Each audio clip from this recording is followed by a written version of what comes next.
ലാലൂർ ദേവസ്ഥാനമേ അഭയം. കരിനീലിയമ്മേ ശരണം, കരിങ്കുട്ടി സ്വാമി ശരണം, വിഷ്ണുമായ സ്വാമി ശരണം, ലാലൂർ ദേവസ്ഥാനമേ അഭയം. നമസ്കാരം, ലാലൂർ ദേവസ്ഥാനം എന്നാണ്.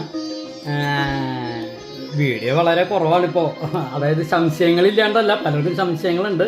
എനിക്ക് നേരിട്ട് വന്ന് കാര്യങ്ങൾ പറഞ്ഞു തരാൻ പറ്റാത്തൊരു സിറ്റുവേഷനാണ്. അതായത് ഈ ആ ക്ഷേത്രത്തിൻ്റെ ഒരു നവീകരണമായിട്ട്, അതായത് ഇവിടെ വരുന്നവർക്ക് ഇരിക്കാനും മറ്റുള്ള സൗകര്യങ്ങൾക്കായിട്ടുള്ള ഒരു കുറച്ച് മരാമത്ത് പണിയിലാണ്. അത് ഞാൻ തന്നെയാണ് ചെയ്യുന്നത്. ഞാൻ ഇതിനു മുൻപും പറഞ്ഞിട്ടുണ്ടായിരുന്നു, ഒരുപാട് പേര് പൈസ സഹായിച്ചിട്ടാണ് ആ ഒരു സംഭവം ചെയ്യുന്നത്. അപ്പോൾ എൻ്റെ അടുത്ത് പൈസ എടുക്കാനുള്ള മാൻ പവർ ഉണ്ട്. ഞാനാണത് എല്ലാ കാര്യങ്ങളും A to Z ഞാൻ തന്നെയാണ് ചെയ്യുന്നത്, എല്ലാ കാര്യങ്ങളും. ഇനി അതിലിപ്പോൾ വേർതിരിച്ചൊന്നും പറയാനായിട്ടില്ലാത്തതുകൊണ്ടാണ് എല്ലാ കാര്യങ്ങളും എന്ന് പറയുന്നത്.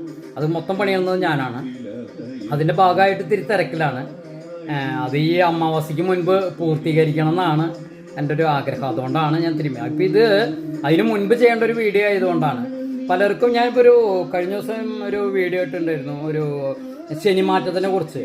മഹാശനിമാറ്റം ഈ മാർച്ച് 29 ശനി ഈ മീനരാശിയിലേക്ക് കടക്കുകയാണ്. അതിനെക്കുറിച്ച് അപ്പോൾ ഒരുപാട് പേര് സംശയമുണ്ട്. അപ്പോൾ അതിലത്തെ ഒരു സംശയത്തിനുള്ള മറുപടി ഞാൻ പെട്ടെന്ന് പറയാം.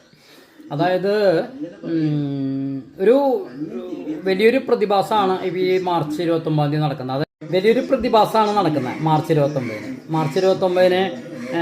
ശനി മാറുന്നതിൻ്റെ ഒപ്പം തന്നെ ഏകദേശം 6 രാശികളാണ് മീനരാശിയിൽ അന്നുണ്ടാവുക മാർച്ച് 29. അപ്പോൾ ശനി, പലരുടെയും സംശയം എന്താണെങ്കിൽ ശനി വരുന്നത് കൊണ്ട് ദോഷമുണ്ടോ, പോകുന്നത് കൊണ്ട് ദോഷമുണ്ടോ. അപ്പോൾ നമ്മളൊരു ശനീശ്വര പൂജേനെ കുറിച്ചിട്ടാണ് തോന്നുന്നു അവരുടെ സംശയം. ഞാൻ ശനീശ്വര പൂജ ചെയ്യുന്നുണ്ടെന്ന്. അമാവാസി നാളാണ്. അമാവാസി പൂജയുടെ ഒപ്പം തന്നെ ശനീശ്വര പൂജയും കൂടി ചെയ്യുന്നുണ്ട്. അതായത് ശനീശ്വര പൂജ എന്ന് പറഞ്ഞാൽ ശനീനെ പ്രീതിപ്പെടുത്തുക. എനിക്കിവിടെ ശനിദേവന്മാരാണ്. വിഷ്ണുമായ ആയിക്കോട്ടെ, കരിങ്കുട്ടി സ്വാമി ആയിക്കോട്ടെ, അവരൊക്കെ ശനി ഭഗവാന്മാരുടെ പട്ടികയിലുള്ളവരാണ്. അയ്യപ്പസ്വാമി ശനീശ്വരനാണ്. നോർത്ത് ഇന്ത്യയിലൊക്കെ ഹനുമാൻ സ്വാമിക്ക് ശനീശ്വരൻ്റെ സ്ഥാനമാണ് കൊടുത്തിട്ടുള്ളത്. അപ്പോൾ അങ്ങനെ ശനീശ്വരൻ്റെ ഒരു പൂജ ഞാൻ ചെയ്യുന്നുണ്ട്. അതിൻ്റെ സംശയമാണെന്ന് തോന്നുന്നു പലർക്കും. അപ്പോൾ അതിൻ്റെ ഭാഗമായിട്ട് പറയുന്നത് ഇങ്ങനെയാണ്,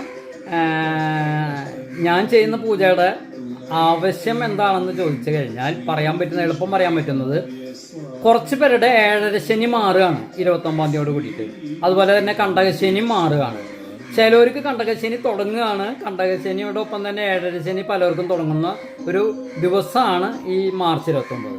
അപ്പോൾ ഈ പൂജയുടെ കാര്യം എന്താണെന്ന് വിചാരിച്ചു കഴിഞ്ഞിട്ടുണ്ടെങ്കിൽ, ശനീശ്വര പൂജ ചെയ്യുമ്പോൾ പോകുന്നവരെ സംബന്ധിച്ച്, കണ്ടകശനിയും 7.5 ശനിയൊക്കെ മാറിപ്പോകുന്നവരെ സംബന്ധിച്ച് അവർ തന്നിട്ടുള്ള കാര്യങ്ങൾക്ക് നന്ദി പറയുക, അല്ലെങ്കിൽ അവർക്ക് വേണ്ടി പ്രീതിപ്പെടുത്താവോ, എൻ്റെ ഭഗവാനെ എനിക്ക് ഇതുവരെ നിന്ന് എൻ്റെ കൂടെ നിന്ന് ശനീശ്വരൻ ചെയ്തു തന്നിട്ടുള്ളതിനെല്ലാം ഞാൻ നന്ദി പറയുന്നു എന്ന് പറയണതിന് തുല്യം.